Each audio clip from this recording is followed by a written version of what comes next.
Hi, my name's Alison. I'm from Lewisham Food Bank, and this is a quick story about a young guy in his mid-30s.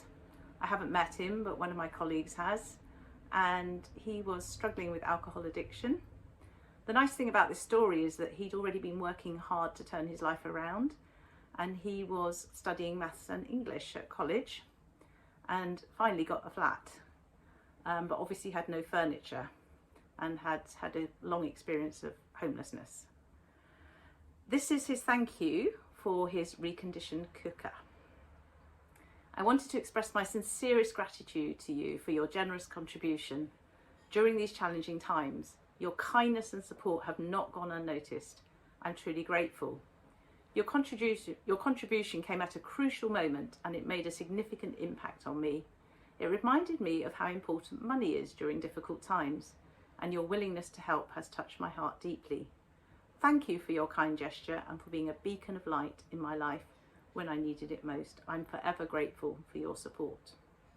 Which I think is a lovely thank you from somebody whose first language was definitely not English, and he put a lot of effort into writing that, and he was a very patient guy. Just very quick to finish, we also had a guy in his 60s who sent a very different kind of message, but I loved it. It said, I'm so grateful for you and your teams helping me out in my time of need. What would I do without you guys? Thank you so much. I wish there was some way of helping you out.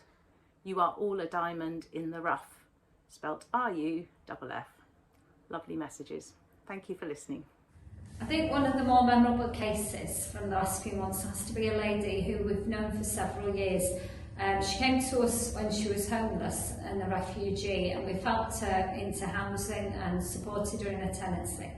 Unfortunately, last September she got the sad news that her mum had died in Cameroon, and she was obviously distressed as she'd never been able to see her again, which she'd hoped to do. But more than that was the case that she didn't have the money to be able to bury her in the way that she wanted to do. This meant that she had to be put into a mortuary until the funds could be raised to provide for the funeral. Thanks to the Acts 435 supporters, this money was raised and this lady was able to provide a burial for her mum. Although she wasn't able to attend, she was able to watch on video, and just it gave her such great peace of mind that she'd been able to do what was required for her mum, even though she hadn't been able to be with her. Thank you so much to all those who support. And one of my latest clients was a lovely lady. The child protection team referred her.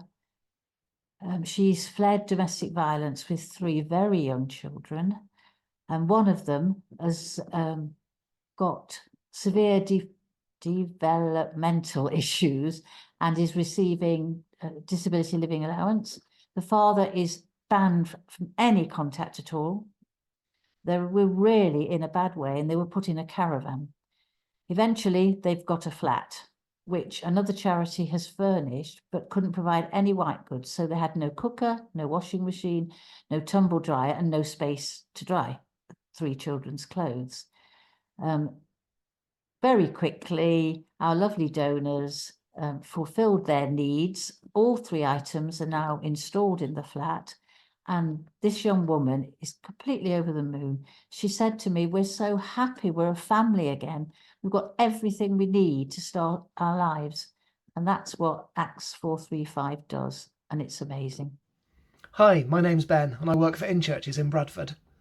As a charity with the same age as Acts 435, and we've been a partner pretty much since we were both born.